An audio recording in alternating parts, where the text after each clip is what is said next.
Alright, there we go.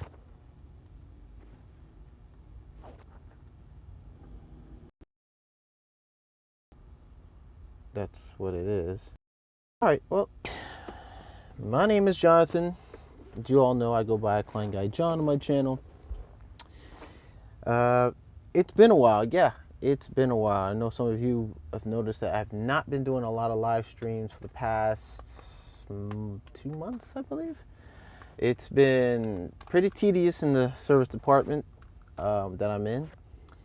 So have neglected my channel a little bit, and I know I've been on and off, on and off. It happens. Life happens, you know. And let me just shut off. 2 devices connected. Whoa. Hold on. Let me just see here. Connected devices. Oh, okay. Well, it's not showing. It's just showing my device. All right, good. Just showing this phone. All right. So, during these past 2 months, I should say, I haven't been live streamed since I think March or April. A lot has happened. I got word about a week, 2 weeks ago, and I know I wanted to go live about it, and it was about, and I know I'm pretty late. Some of you already know who watch my channel or watched other YouTubers on their channel, noticed that I'm a little late on this news, but a YouTuber, a small YouTube creator, passed away. He was actually a pretty big supporter of other channels. He went by the name of Koneman Studios. Koneman Studios was an awesome guy, man. He was a really cool dude. People that know him as like Construction Cronies, VCJ Construction, and other channels alike really did appreciate him. And he himself was also a creator. He did little tool reviews. He did some barbecue videos, which was some pretty good, excellent videos in my opinion. The man threw down. When it came to barbecuing, and he had some little puns here and there, little jokes, where he would come onto my live stream just to pop in, give his support, shoot up a like, and always come up with the ham sandwich comment or joke. And I miss that about him. I really do. He was really cool, awesome dude. And from others who know him best, have stated that he was just an amazing guy, really, really good-hearted man. And my condolences to the family. He also lost his dog at that moment too. He was hit by a speeding driver while walking his dog. Well, I'm sorry, he didn't lose his dog. The dog is fine. I'm sorry to say, dog is fine. Let me take that back. The dog was fine. What am I saying? And but sadly he didn't make it.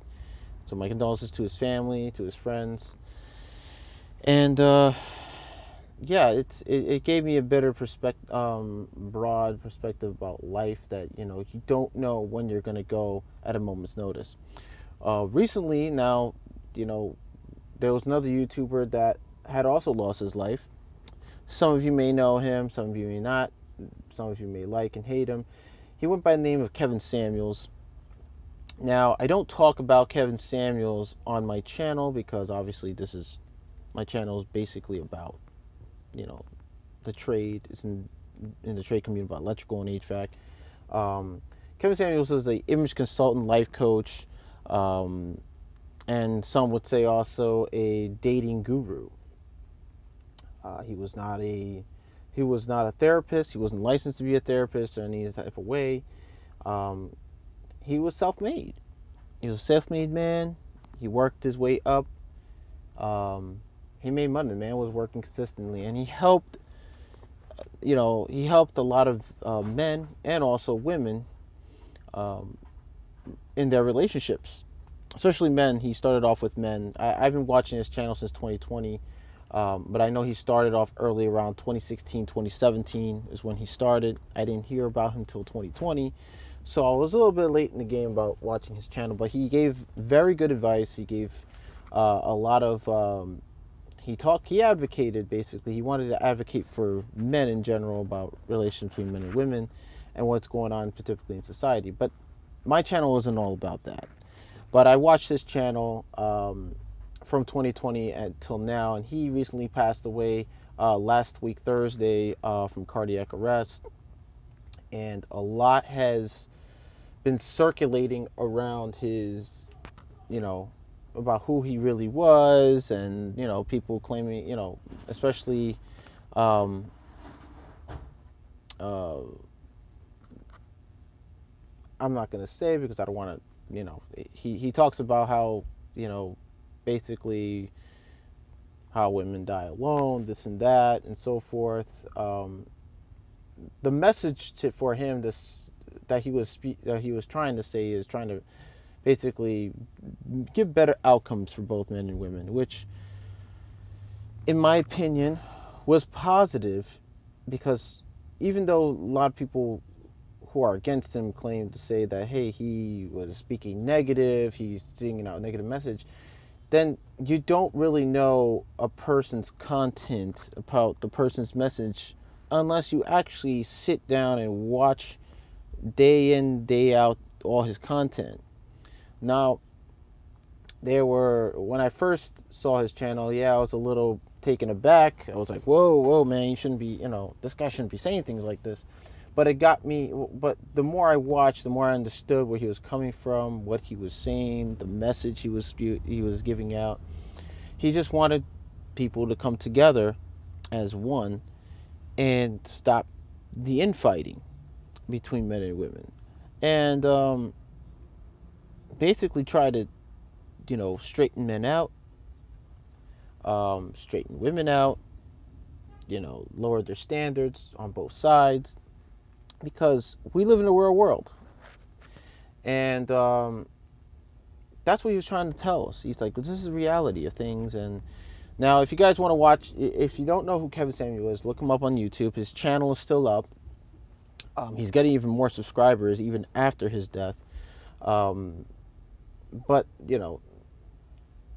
I don't know if it's equally amount of people hating or liking him, but a majority of people who did watch his channel had nothing but good things to say about him.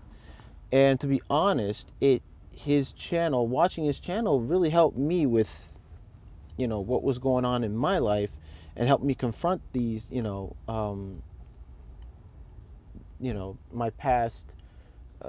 my past, uh, frustrations and with my parents. I'm not gonna say individually whose fault it was, because I know they both watch it. I'm not trying to start any arguments. Okay. Um, Kevin Samuels really made me realize that, growing up, what he would talk about, the effects of children involved in divorces and so forth, really affects the children as they become adults, and it affected me. Um, and as I watched his channel, I watched his content, and the way he would speak about it, it kind of like, I was taken back, and I said to myself, "Whoa, whoa! What he's saying is true, because that's how I feel. That's how I really feel, genuinely feel. It's hard as a man, growing up to becoming a man. It's hard to talk to a you know the opposite sex about it, because yeah, we get shunned for it. We get battered by it. But he helped me understand that, and he gave me the confidence to, hey, speak up.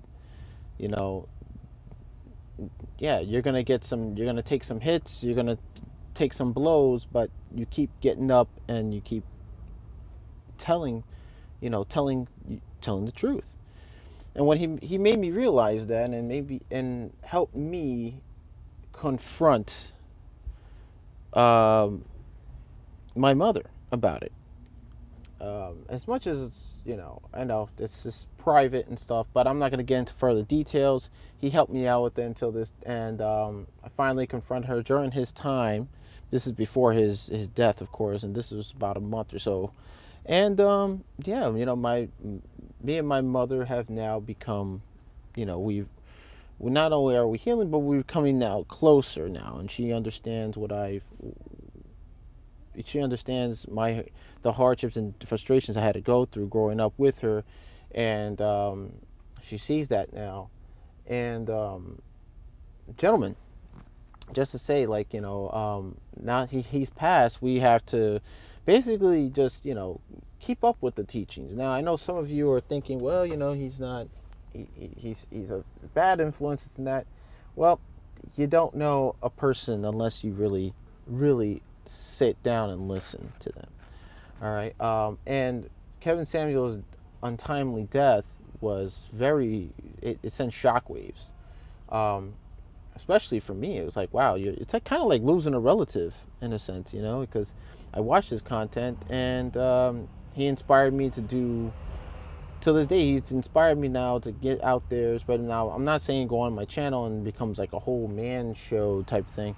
I'm gonna still try to do content on tool reviews and stuff like that. And I know I haven't been doing it, and he made me realize, like, with Kevin's message, he also made me realize to keep doing what you're doing.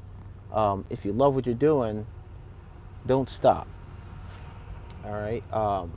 Build yourself up. Be confident. Um, don't let anyone else bring you down because of the fact that you are who you are, or you are. Let's just say you're trying to conquer. You're trying to conquer what you do, and don't let anyone else tell you otherwise. You know. So yeah, it's two people um, on YouTube that I know of has passed, and may they rest in peace. And gentlemen, guys, you guys are coming into this trade. Understand that there's a lot in this trade that could offer that there's a lot in this trade that can be offered. Um, but understand that the trade, and I've said this before, and I've also taken this phrase from also Donald Miller Electrical Service, and Donald Miller is an awesome guy on electrical. I shout out to Donald Miller Electrical Services. He's an awesome dude. He really, he's a master electrician in the state of Pennsylvania who specializes in rewiring knob and tube wire homes. Go on his channel. He's got some awesome, like, motivational you know videos that you guys should really take a look at, and he can help you out with anything, give you some advice on anything, excuse me, with anything you guys, like, coming into this trade need. And I'm not saying that I don't. I mean, I have experience. I'm 9 years in this trade, going on to 10 um, by next year, of course. And I've learned a lot from my beginnings as an apprentice till today. There's mistakes I even made till, even today, as an experienced electrician for 9 years. You're still bound to make mistakes here and there, and you learn from them. Nobody's perfect. We all have flaws. It is what it is. We're human beings. Understand, guys. This is for you guys who are, 18 to 25, 26, 27 years old, who are just starting off in this trade. Understand that we're not perfect. Like I said, we all have flaws. Um, but the main thing we all need to do is just listen. All right, you come in this trade. You're coming in this trade for good reason, right? You want to build a career. You want to have a successful career in this trade. Every guy or every woman who comes in this trade wants to be successful, make money. Of course, you can make a lot of money in this trade. Um, I've seen guys who were mechanics before me and built businesses. You know, go to YouTube, go check out Electrician U. He's a perfect example. Dustin Elzer is an excellent example of that. You know, he was a divorced father. He's got a kid. He's a divorced. He's single, and he went through hell. In the trade, and he worked his ass off to get where he is today. Now he has his own business. He worked for he worked for contractors, and now he owns business. He's got his own channel. He's doing all types of things right now. You know. Now I'm not saying that I have a business right there. I work for a company. I'm in the you see now I'm in the service van. And every day I love what I do. I love what I do, and uh, you really have to have the strength and still have that ambition that you had when you were in your younger years. I started in this trade at 25. Um, in this trade only, electrical. I started my first trade was HVAC. I started at 19, going to school, and then I got with my first company at 20. I was going to school. I was still working at Dunkin' Donuts, doing my thing, trying to build myself up. If you're around that age, do it. If you're looking to get into a trade, do it. Don't hold back. Um, get as much information as you can. Do your research. So, guys, build yourself up. But don't worry about you're in your 20s or you're coming straight out of high school and I've when I went to trade school for electrical, towards the end of school, I think it was like my last segment, my last course, guys were getting excited. The guys around me in my class were getting excited. They couldn't wait to start, and but they had all these high expectations. I sat with a guy who was from Barbados, and he had this expectation, like as soon as he walks out of here, he goes, well, I expect to get paid $12 an hour or $15 an hour, man. And I say, why do you think that is? I asked him, why do you think you deserve $12 an hour? And he said, no, because this is what we're learning here is like the real world stuff. And I told him, listen, in my experience, this is not my first rodeo going to a trade school. I told him, and I said, listen, it's great to have expectations. It's good, but if you put them, if you bring it to if you have high standards or high expectations of a job and you expect a certain amount of money coming out of a school, straight out of school, they're gonna look at you and laugh. And I told them, listen, I attended Lincoln Tech. Um, I didn't find a job until after a year. I was still working at Dunkin' Donuts, and then after a year, I got with a company, and you know I told them, like, look, they were, no, I'm sorry, I take that back. Was it Dunkin' Donuts? Yeah, it was Dunkin' Donuts. What am I saying? So yeah, it was around that time, like 2009, 2010, 2010 really, and I told them about a year after I found a job. Um, I got into a company in Lower East Side, and they were paying me $8 an hour. That's a start. Don't matter if you come out of school, because what they teach you in school is basic. It's the basic knowledge, basic understanding of what you should know, you should be aware of. Um, After you leave school, you're in the real world. It's the real world. You're not gonna learn everything in school. Okay, you're gonna learn the majority of it out in the real world, and that's when you develop experience. You gain the experience, and you start you start developing a skill set, a really good particular skill set for you. You develop more skills, you develop more ways of you know, you develop more, I guess, yeah, more skill at it. You become an efficient or a worker. Um, I mean, it's not you're not you can't expect that. I told them you really can't expect that. They'll laugh at you. They'll look at you and dismiss you. You know, so lower your standards.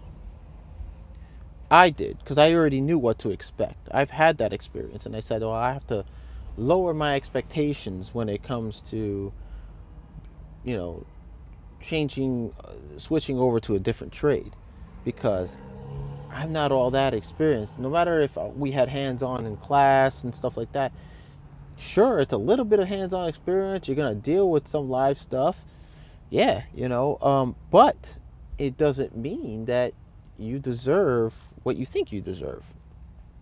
Okay. Um, Same as goes for relationships. All right, guys. You get into it, you like a girl, but a lot of us, a lot of us guys think that, oh, she's got to be a 10, she's got to be this. No, no, no, no, no, no, no, no, no, no, no.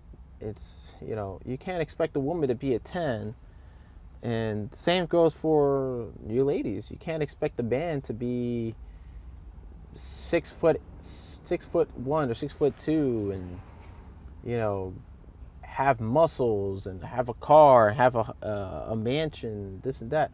No, you got to lower your expectations, because in the real world, that's not what it is.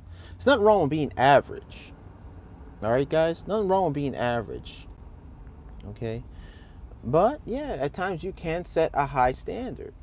Um, in relationships, it depends on what you want. But we let's look at it this way. In reality, let's not focus on social media. Oh well, I see this good-looking woman on social media. Damn, I gotta get that. And it's no, no, no, no, no, no, no. Let's wake up. Let's be for real here. We live in the real world, not in a fantasy. All right. Um, you know, I realized that when I, you know, was in trade school, and I was with somebody at the time, and I was unemployed but going to school, and it was like in the back of my mind, I'm thinking, I'm in trade school, I'm learning a new trade, I have a girlfriend. Why am I? Is this right? I wasn't too sure until after the relationship ended, was where I realized, yeah, I'm young. I'm 24, 25. I have nothing to show for it, because I'm not there. I don't have my own place. I don't have my own car. Um, you know, I'm living with my dad at the time, who was paying most of the bills. Uh, you know, I had to wake up. I had a big wake up call, and it was like, whoa, um, so understand that, I had all these in my mind. I had all these high standards and expectations, and it was like, whoa, wait, I gotta slow it down. Like, this is the real world. What am I doing? And it made me realize, like, I had to put myself first to a career. Now, I ended up a year later. I ended up meeting who is now my fiance, and at the time I was working. It took it slow. We were friends at first, and eventually became a relationship, on and off. But I soon realized I was taking a few things for granted, and things that may not have worked out on my end as much, but it's working out. But I've learned from it, and I've grown from it, and um, I moved past my planning on getting married, getting things, prioritizing things. She's going through some stuff that I'm helping her out in, and our relationship has been stronger. Um, and I realized that, yeah, there are some priorities I have to get. I have to, there are things I have to prioritize. It's my job, it's my relationship, um, it's everything that revolves around in my life, that I have now taken responsibility for, and I have to own up to it, and I have. So guys who are in your 18 to 25, actually 18 to 25, understand relationships come and go, but um, if you really want to be successful, you really want to, you know, have these things like a car, your own place, feel financially secure, focus on the job. Focus on what you want to do. The women can come in later. You want to be in a relationship, maybe you have this crush on somebody, you're between the ages 18 25, you have this crush, you know how to approach, let it go. I didn't learn to do that, but I learned now that I should have done that and prioritized myself and got my got my finances in order and everything else. Um, this is just I'm 34 years old. Okay, 34 years old. But this is a message for you guys. Keep learning in your trade. You're starting off in trade. Keep learning. Don't worry about women. They can come in later. The best thing to do if you want to be back, if go through, if you're 18, 25, go through the years of the trade. Go through at least 5. I'd say max 4 to 5 years into the trade, or 6. Um, get your finances together. Get yourself a car if you can, if you can afford it. Get yourself, find an apartment. It doesn't have to be a house. You don't have to live bougie. You don't, it's not settling for less. Understand that when it comes to having a job, making it to a career, or just having a job in general, and you're making the type of money you're making. Let's say you're starting off at 25, or 22 to $25,000 a year. All right, understand. Put money away. Be smart with your money. Put money away for the important things later on in life. Like, you want to get your own place. You're still living with your parents. Hey, first thing I need to do is I need to. You start saying to yourself, I need to work on getting my own place. You live with your parents. Maybe you live in the basement. Maybe you still live in their house. Um, Build that money up.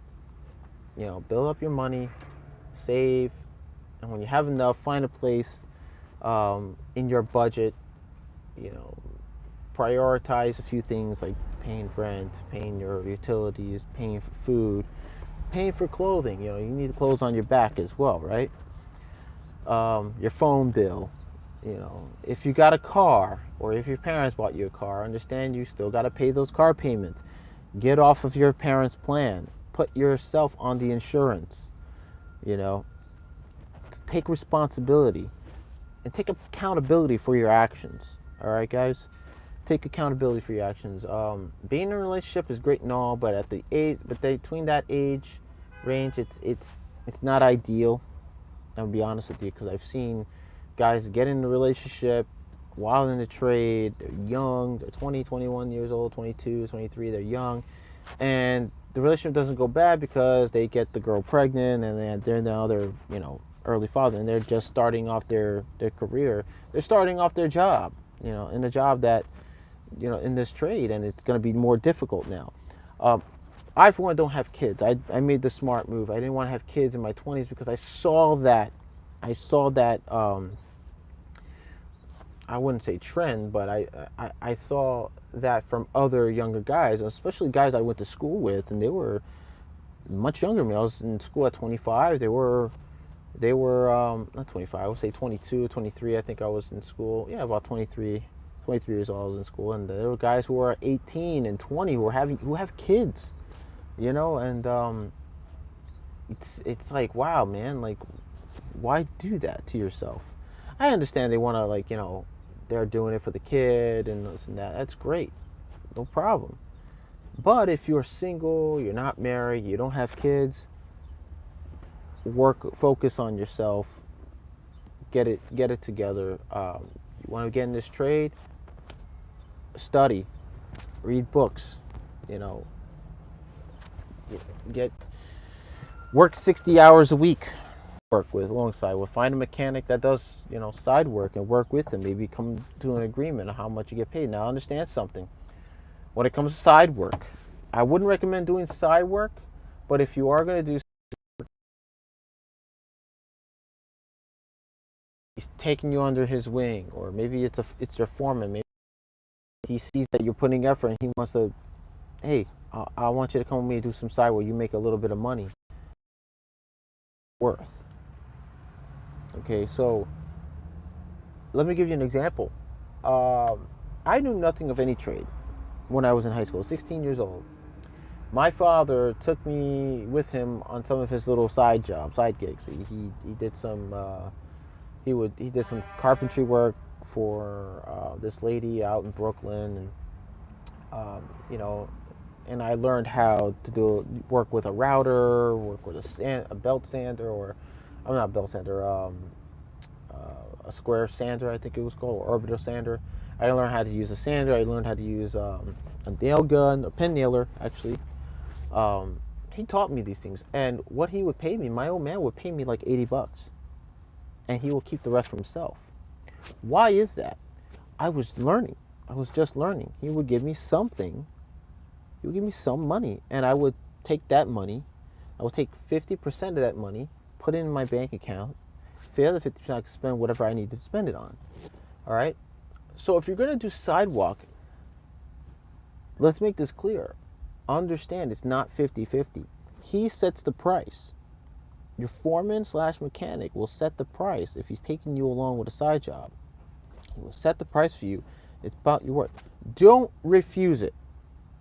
Humble yourself. Do not say, well, oh, come on, man. Well, no.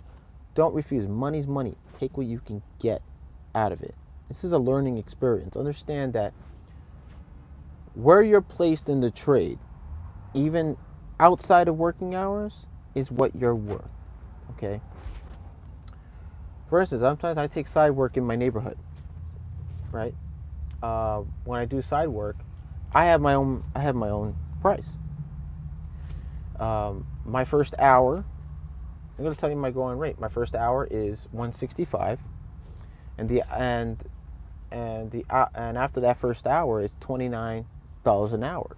After that, so I make some money on my, put some money on the side of my pocket, okay? Because it's my experience. This is what set I price to. I set my price this way. Some guys set their price like if they make $30 an hour, or no, I'm sorry, let's say if they make 20, a junior mechanic, if he decides to do some side work and he trusts and guarantees his work, he goes out there, does some side work for his neighbor or for people that he's come across to ask him if he does side work. He could set his price at let's say $180 for the first hour, and he's making $25 an hour. So he's going to say, well, if I'm making $25 an hour, that's how much I'm worth in my job, because that's what you're valued at. So what does he do? Okay, I'm going to go with that $25. After the first hour, it's going to be $25 an hour. All right, so that's an example. There's some guys who do that, some guys who actually set their prices higher. Now, if you're going to set your price higher, understand something. You set your price higher, that means the customer is going to expect professional quality work from you. Okay, it's not just speed, but quality work, good quality work. All right, don't go in there, set your price at $200 for the first hour and $80 after that, and then you give them $15 an hour work. Like, you give them crappy work. Like, that's not how it works. You need to understand. You have to humble yourself at that and understand that where you are, if you're starting off your first year, understand you're going to be worth $15 an hour. If you're living in New York City, of course. The rate goes $15 an hour. That's the starting rate. It used to be 10, now it's 50. I started at $10 an hour in this trade before the $15 an hour. That was back in 2013. It was $10 an hour, and that's how much they started my pay.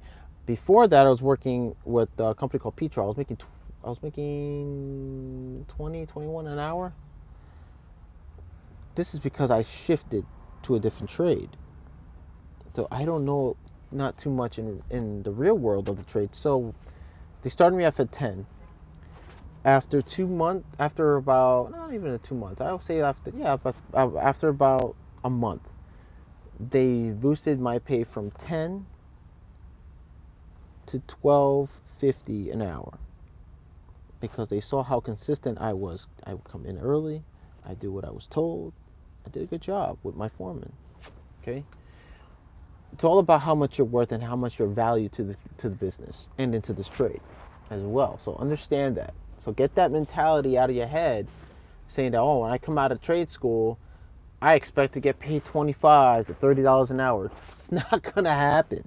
It's not gonna happen. You're gonna get laughed at on the way out the door. Okay.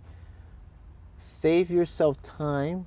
Save yourself the embarrassment. Actually, humble yourself and understand where you stand in this trade.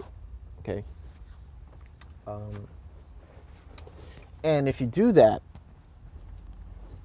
and you stay honest with yourself in this trade, you will see how far this trade will take you. Okay. So what I'm trying to say is, let's put in the layman's term. Okay. When you start out, you're starting off green. You're amateur, or you're just starting as a helper / apprentice. I look at it as a helper, and after the first year of being a helper, you become an apprentice, meaning you're now above a helper. You're a little more skilled than a helper, and you're able to handle certain tasks. Second year apprentice, you're able to carry out smaller tasks small to medium tasks. Third, same thing. Fourth, medium to or I should say light, medium to medium task, and then so on and so forth, depending on how you want to put yourself, or depending how the trade looks at you. And it also depends on how you can handle certain jobs. Can you handle tasks on your own, certain tasks, big or small? So, what was I saying now? Oh yeah, so you really have to understand that you're not going to be worth anything when you come into this trade, when you first come into the trade, until you're not worth anything. Let's just say you're worth $15 an hour. That's the start. So if you want to be worth more than that later down the road, down to the trade, listen to your foreman, listen to your mechanic, watch and learn. If you have questions, ask. No matter if it's stupid or not, ask. This trade will develop you into understanding how to be a man as well, because it did help me out with that. God, I smell cigarettes. People like walking by smoking cigarettes like crazy out here. It's like chain smokers. Ugh. Washington Heights, everybody. So yeah, I've learned a lot all these years. I've learned a lot, be a man in this trade, and to humble myself. There's some things in this trade I don't know, or I haven't experienced yet, believe it or not. I haven't experienced actually doing a full install of a service, because, well, during the time I've been on job sites where I was the go-to guy. I went around, fixed guys' mistakes, or I would do, some conduit runs for some AC lines. I didn't install my first panel. Until, wow, my 6th year in the trade, 6th or 7th year in the trade. So yeah, it happens. You're gonna go through things. And this day I've only had one experience with a table bender, or a hydraulic table bender. And that was my first year as a helper. Well, actually, my second year, I should say, probably going into my second year. And I haven't touched a table bender since. or a hydraulic table bender ever since, and I don't have experience with one, believe it or not. Yes, you're like saying, well, KleinGuy, I mean, John, how do you not have experience with a hydraulic table bender? The opportunity has never come across to me yet. Usually in the trade, the opportunity will arise in certain tasks, certain installs, certain installations, and situations where your foreman or your project manager will approach you and say, "Hey, listen, I'm gonna pair you up with these two guys. You're gonna learn how to use a table bender or a hydraulic table bender." That's just never happened. Actually one time on my first to going into my second year, um, it happened. And I worked with an old school electrician that was brought in from retirement to help install some 4-inch EMT. And that was the only time I ever got to use one. I was 25 years old, you know, and from there on, that was the only time I've ever experienced using a hydraulic table bender. So it's all just about opportunities given, or not given, but opportunities that come your way about it. Okay. Um, Second thing, guys, is you're not entitled. Okay, you're not entitled to do these things, to do certain things. If the opportunity comes your way, it's up to you to decide whether you want to take it or not. The opportunity, like I said, going back to the hydraulic table bender, the opportunity has never been approached to me. It is what it is. You know, sure you can ask, but if there's a reason why they didn't put you there, is because they have you for a second. Now, I did ask. I said, hey, why don't you put me? Because I don't have experience. They preferred me as the go-to guy on the job site because I went around making sure everything was done. In other words, I was the lead mechanic. I had to be the one that has to go around, make sure, hey, everything is right. You know, if the foreman tells me, hey, listen, can you check on this? I'll check on it, you know, and I'll fix it. I'll fix it up, you know, tidy up a little bit, um, make sure it's up to code, whatever. But I would also work with other mechanics. Now, that was it. That was that's pretty basically it. All right. So if you're approached with the opportunity to do something, like I said, it's up to you to decide yes or no. If you're ready for it or if you're not ready for it. All right. But that opportunity can only come once in a lifetime.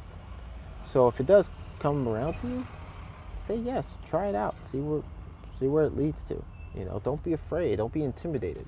Um, you know, do it. So understand, guys, that you're not entitled to anything in life. You have to work for it. Okay. Um, Same thing goes for relationships. You're not entitled. You're not entitled to an attractive woman. Okay. Yeah, you can approach an attractive woman and tell her, hey, how are you? Introduce yourself and stuff. But you can't go up to her and say, well, I'm entitled to you because I deserved you. No. Okay. You have to work for it. You gotta, as much as you gotta work for your position and your job, you have to work at relationships. Let me just check and see. Oh, that was sanitation. Okay, they walked by. You gotta work at your relationships. Okay, you have to. Same thing goes for the women. You're not entitled to a six-figure guy or a guy that's tall, handsome, good-looking. You do what we do. We approach you, and if you don't feel like you need to be approached, that man's not gonna approach you. Then you approach him. If you feel like, oh, he's not gonna approach me, well, approach him. Ask questions like we do. Okay. Don't go off. I mean, if you get dismissed, guys. Also, if you get dismissed by a woman, don't get butthurt about it. Take the rejection. It's fine. I've taken rejections even in high school, from high school till you know, till my 20s. I've taken rejection. I don't get upset. I just say, okay, cool. You know, it is what it is. I'm not her preference. I'm not the. That's fine. We have preferences. But if I'm not that individual's preference, that's fine. Move on. Ladies, same. You guys got to do the same thing. If you get rejected, don't get butthurt about it. Don't take an offense. The man has a preference just as much as you do. It is what it is. Move on. Move on. You know, we can take it. It is what it is. Now, those of you who can't take a rejection, learn to take rejection. Just learn to take rejection. No matter how butthurt you feel, just learn to take it. All right. You're not entitled. You're not entitled to a relationship. Life doesn't entitle you in anything. You have to work at it in life. Okay? So it's hard for some people to understand that, but it's true. All right. In this trade, you're not entitled. Understand, you're not entitled to being a mechanic straight out of school. You're not. You have to work at it. Okay? Work at it. Educate yourself and work at it. All right? Don't be a snowflake. I know you guys hear that sometimes. It's kind of rude to say, don't be a snowflake. In the trade, we're men. We're allowed to be men. You know, sometimes you'll get rejected for. Oh, I left the camera on. Sometimes you'll get rejected for a position that you believe or think you deserve. Okay, if you don't deserve it, ask yourself why you don't deserve it. Look back and say, what mistakes have I done not to deserve that position or that title? And if you, or ask that individual, ask your boss, why? Why don't you? And if he tells you, it's for a reason. So you look at it and say you need to work at it. Like, listen, I've made mistakes in this trade. Let me give you an example. I made a mistake at a job I was at a couple weeks ago, and my boss got really upset with me, and I said, okay. He goes, you know, you do things without communicating, John. Do this, and I said, gotcha. I messed up. I fucked up. I understand. I'm gonna work at that. I told my boss I'm gonna work at that, and I'm gonna do better. That's it. You move on. You know, don't cut off your boss and say, yeah, well, I'll work at it. Well, humble yourself. Listen to what your boss has to say, because he's the one signing your paycheck and telling you, and he's the one that's judging you if you're worth his dime to have in his business. Listen to him, because he has the experience. He will tell you what you're doing wrong and what you're doing right. Okay? Learn from it. My boss is awesome. He's a cool dude, but when it comes down to business, as much as he's, you know, a real cool guy, real nice guy, business is business. If you make mistakes, he's losing money. Okay? A lot of this mentality, like, oh, you come to a job, yeah, you messed up, well, damn, that's, you know, whatever, it could be fixed. No, it's time and money. Now it's a change order, meaning you have to go back, fix it, and the customer has to pay for that mistake.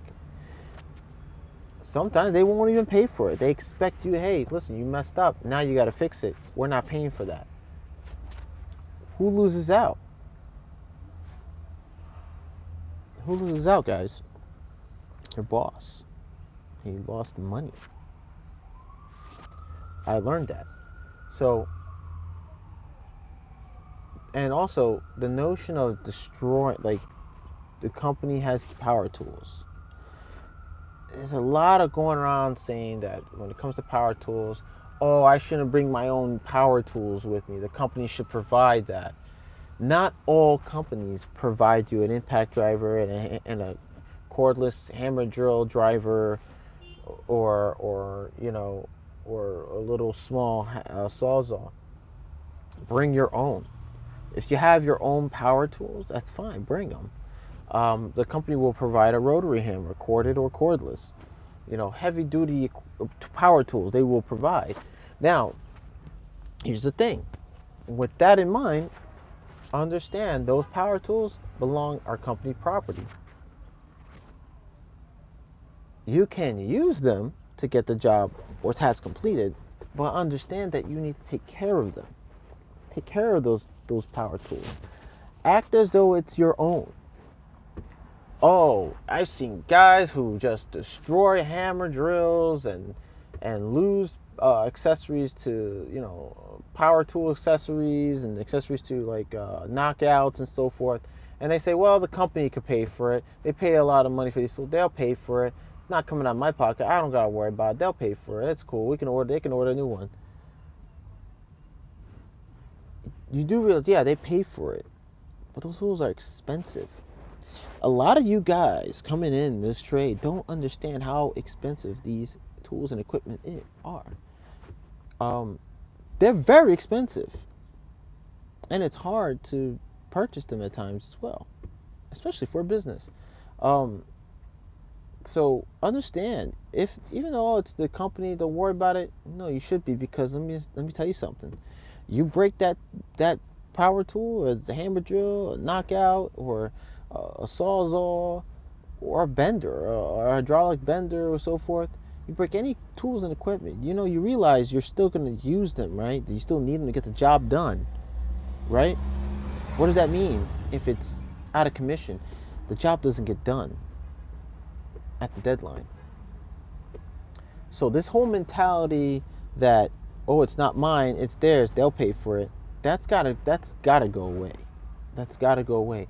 Take accountability for those tools. Be accountable for your actions on what you do with those tools. Okay? If it's not yours, treat it like it's yours. I'm tired of that whole mentality of, oh, it ain't mine, it's the company, they'll pay for it, don't worry about it.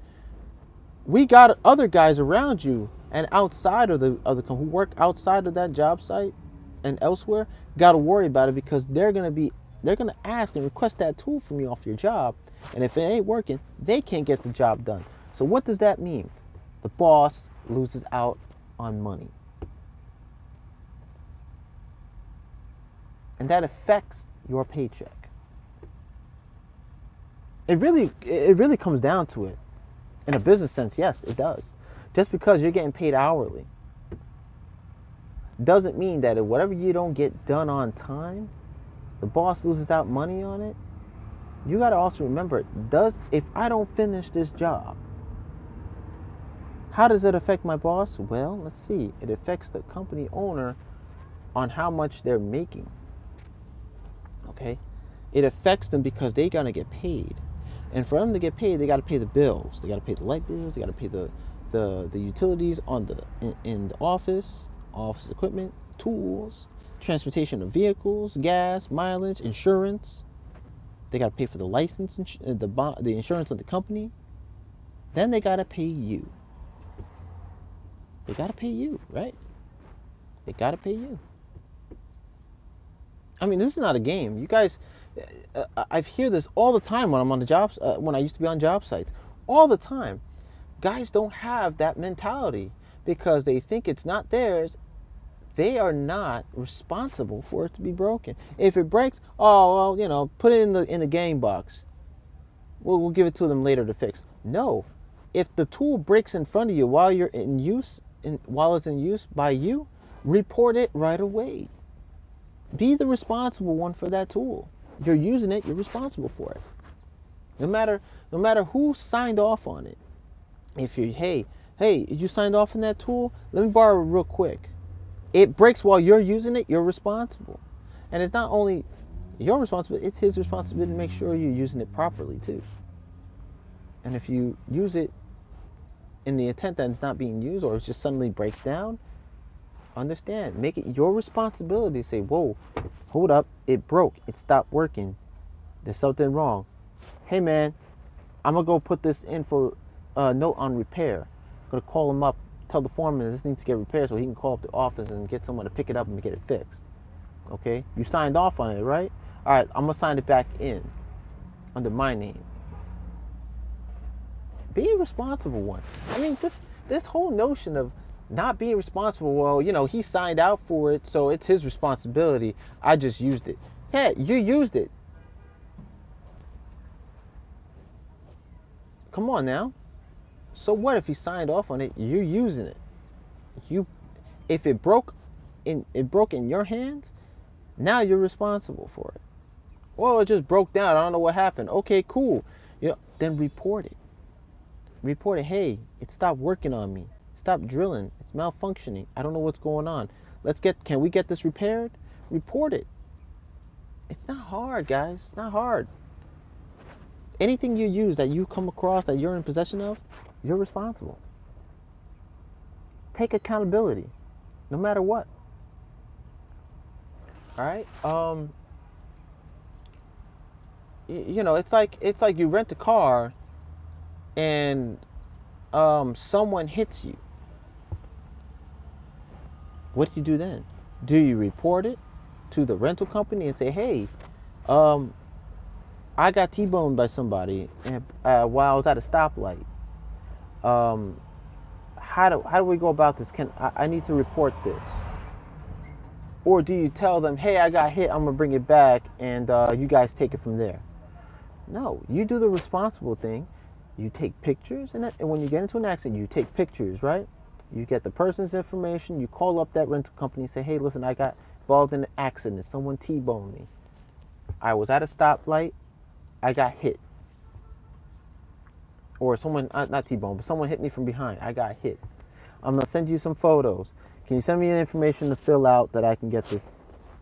It's called taking responsibility. You're renting the vehicle. It's in your possession. Not only is it your responsibility, it's the company's responsibility to give you that information. But what you need to do is report it. It's called accountability.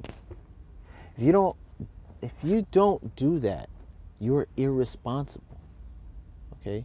So guys, when it comes, like I say, it comes to tools, using tools in the company. If it breaks, report it right away. Tell them what happened. That's it. If you dropped it, no matter if it's by accident or not, you let them know what happened. Don't lie about it.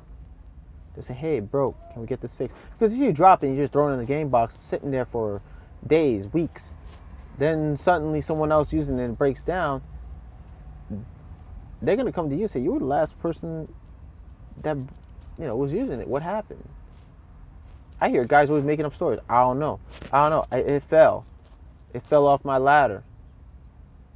But I didn't knock it off or knock it over. Why didn't you report it? Oh, I didn't think it was that big of a deal. We'll just send it. Why don't we just send it back? Company will replace it. No, man. Come on now. There's money to be made in this trade. You guys have to understand accountability and being responsible in this trade as well. So this mentality of not, the company's gonna pay for it. I'm not responsible. It's not mine. Irresponsible, and they're not gonna give you that deserving raise that you believe you deserve. Nope, they're not.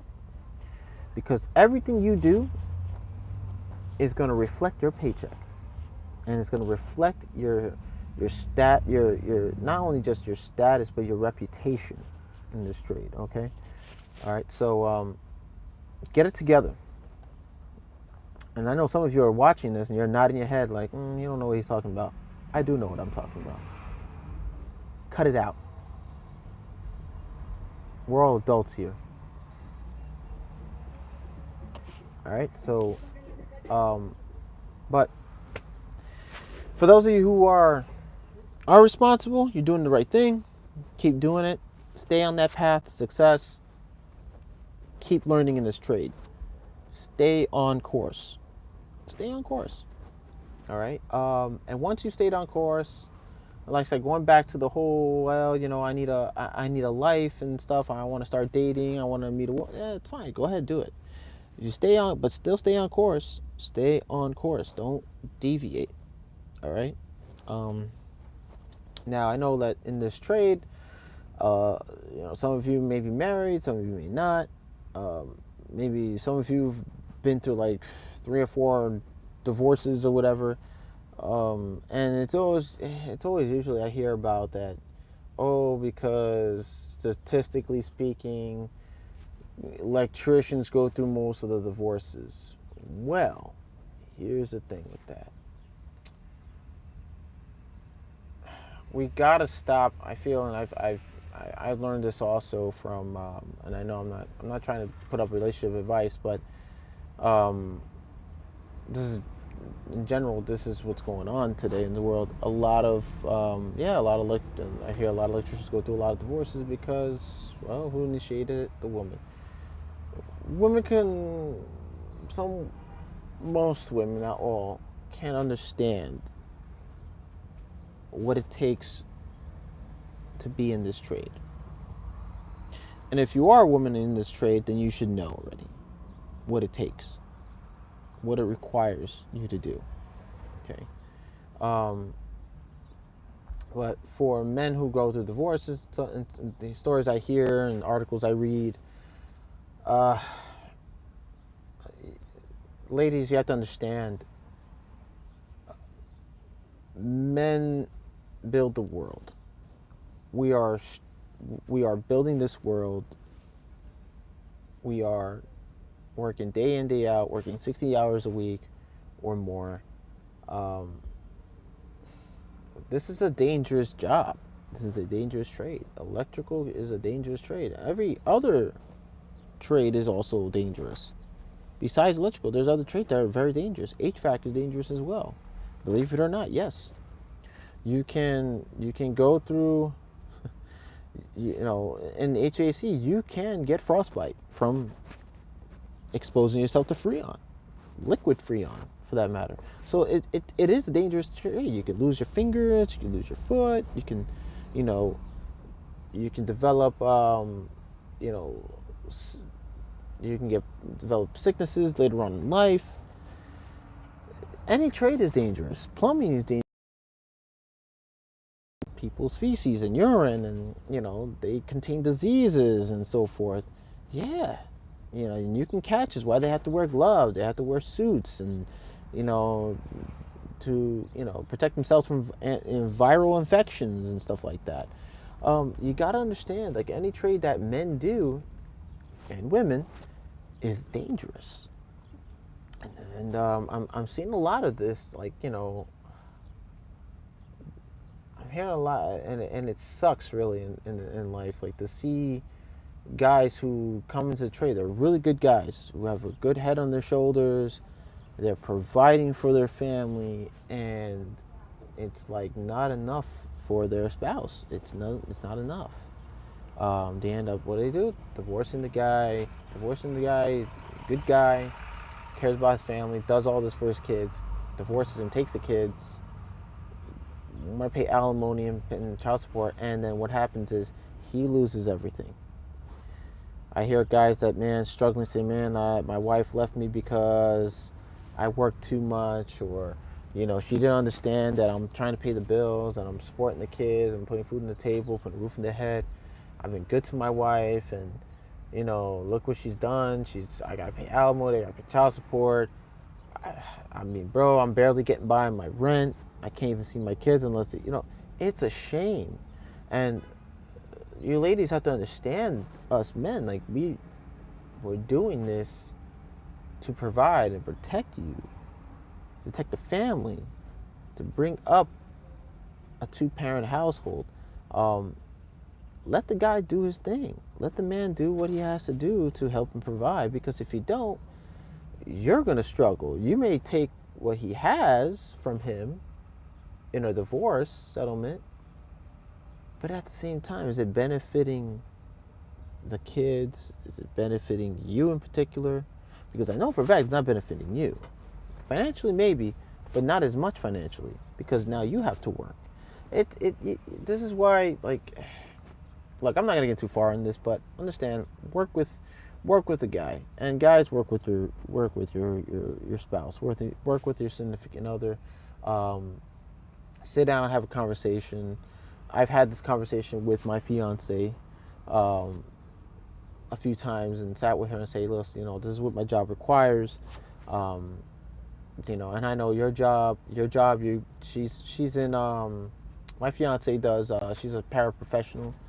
Um, she works with like gifted kids and so forth, and you know, um, she's gotta work with kids who are very hyperactive, and um, they can be sometimes stubborn, and they're very, they're very active and a little out of control. But she's got to deal with that.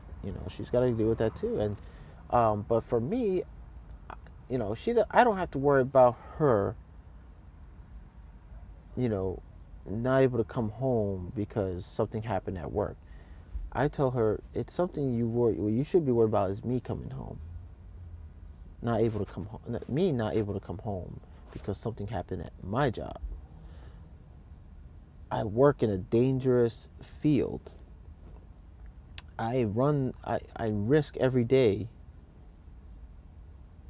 getting electrocuted. Now, getting electrocuted and not coming home. Now, I'm not saying I work live all the time. I don't, not all the time. I work safe. I know procedure. But it's a difference between what my fiance does and what I do. What I do is dangerous work. What she does is, I mean, she said it herself, kind of babysitting. In the Department of Education, it's kind of babysitting, but you're also teaching a little bit here and there. What she does is not that dangerous. What I do is extremely dangerous, and I tell her it could be a time where you may not hear from me, and something happens. I might not come home, or I'm not able to pick up the phone. You know, so it's something you should think about, because I'm not saying what I'm trying to say is I'm not trying to say I'm better than her or anything. No, that's not what it is. What I'm saying is that no matter the complaints, because we do, couples fight, and one says, well, I work just as hard as you do, but that notion, just as hard as you do, if you're with a man who does a trade that's dangerous, understand something. Yeah, you may work hard, but let's look at the reality. Let's weigh in the pros and cons here. Pro, you're in a safe environment with children. You work with kids. Nothing's going on where something's gonna drop in your head, or you're gonna get burned or get caught in the fire. Okay, it's not every day that happens. That's the pros. You're in an environment where it's safe and you're not being harmed. The cons, well, let's see. The cons, you gotta work with kids who are difficult and it's a bit stressful. And you gotta get them to sit down and pay attention. Yeah, that's the con of it all. That's what they say is the cons.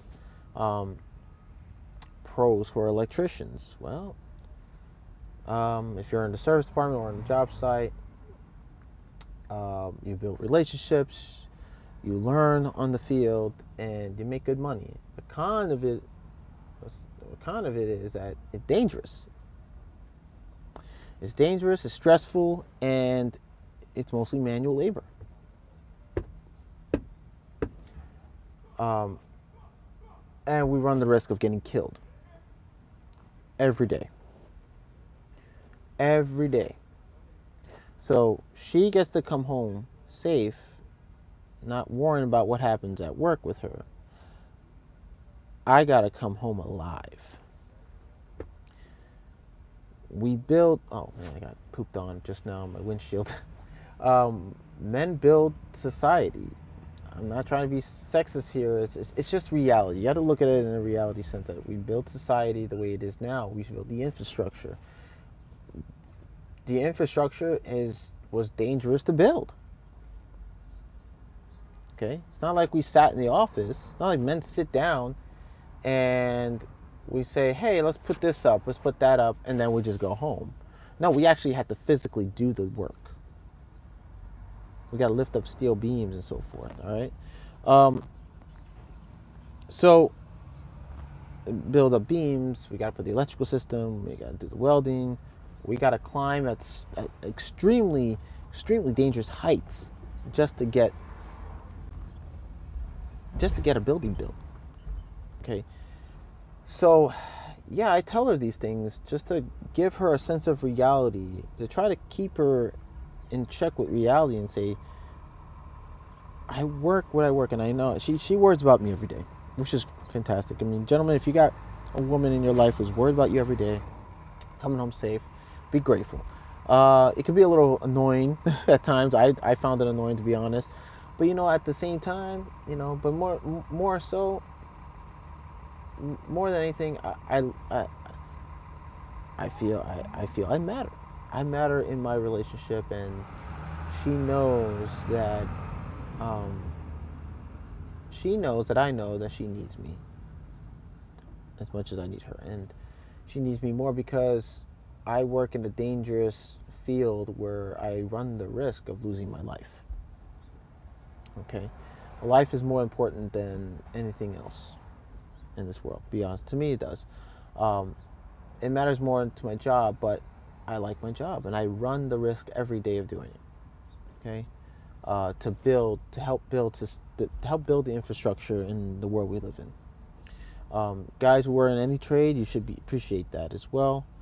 Um, and if you're coming in this trade and you're saying, "Whoa, it's dangerous. Whoa, should I be an electrician? Should I be a welder? Should I be?" Go ahead. It's up to you. Go ahead.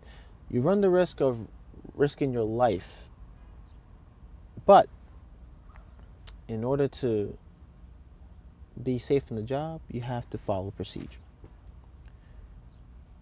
Double check, triple check everything. If you're an electrician, triple check your work.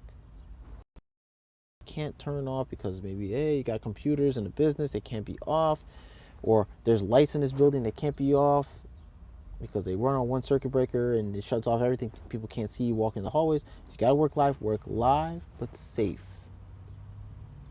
Wear protection, wear gloves, or use non-conductive tools. Do what you can. Follow procedure. What you remember? You learned this in school or in or anybody in the trade. They tell you, well, you got your three basic wires, right? You got black, white, and green. What do you do when you wire something up before you energize it? Well, you tie in your ground, which is your green wire, then your neutral, then your hot or line or phase. Well, if you have to work live, what do you do then? Well, you go in reverse. You remove the line or hot wire first, cap it off, put it to the side, remove the neutral, cap it off. Yes, you can still be hit by neutral. If that neutral is tied onto a load in between in between in between two loads, you still have an energized neutral. Okay, you can still get hit with a neutral, believe it or not. Yes, you can. So cap off that neutral, then remove your ground. Do it safely and adequately. Okay, guys. So learn procedure, be safe out there, take classes and training, safety training, get your OSHA, get all your certifications you need. Be the better, well, as Kevin Samuel says, be the better version of yourself. Okay. Um, so yeah, that's about it. I'm just waiting right now. It's 8:30. Oh, right time to pay the meter. I got a service call I got to go to. Where am I? 170th Street. So I'm on 167. So I got a few blocks over. I got a service call I got to go to. I got to get ready, jump on out of here. It's been great, guys. It's gonna be back live but like I said, stay on course. Keep doing what you're doing in this trade. Focus. Focus like a laser. Okay. Focus like a laser in this trade. Get your money up. Invest. Be smart with your money. Um, you know, and that's it. Just be the better version of yourselves and be good at what you do. All right. For those of you really young, ages 18, 25, listen to your foreman, learn as much as you can, ask questions. And like I said, be smart with your money. Be smart with your money and build a future. Build a future for yourself, for get ready for the future, basically. Put some money away to the side for, in the future for your kids, college fund, when you decide to come, have a family. Be smart. All right, don't make the mistakes these guys have been doing, where they're not doing much with their money. They're just kind of skating by or skating an eight.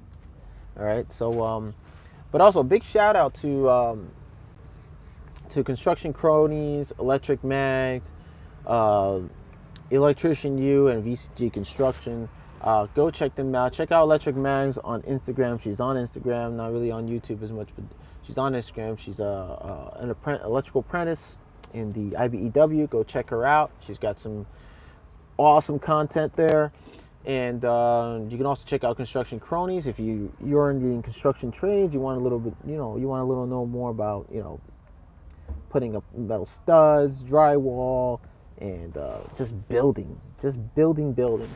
Go check out Construction Cronies over on YouTube, as well as VCG Construction. You can check out VCG Construction if you need some help on buying tools, getting tool deals, or getting the best quality of tool you can find or get.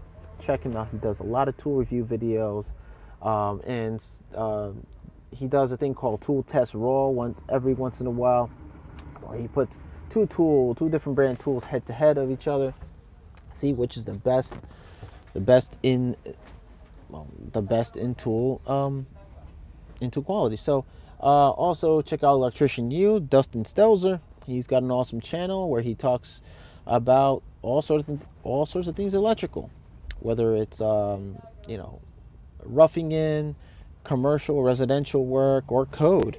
Go check him out as well. He's got an awesome channel. He also does classes as well. So if you're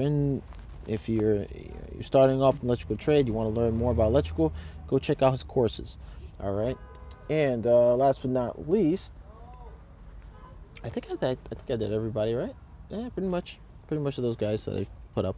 But yeah, that's it, guys. Have a good day. Tomorrow's Friday. It's Thursday, pre-Friday for me. So if if you're out here, keep hustling, keep doing what you're doing. Stay on course. Stay on the path. Stay on the right path.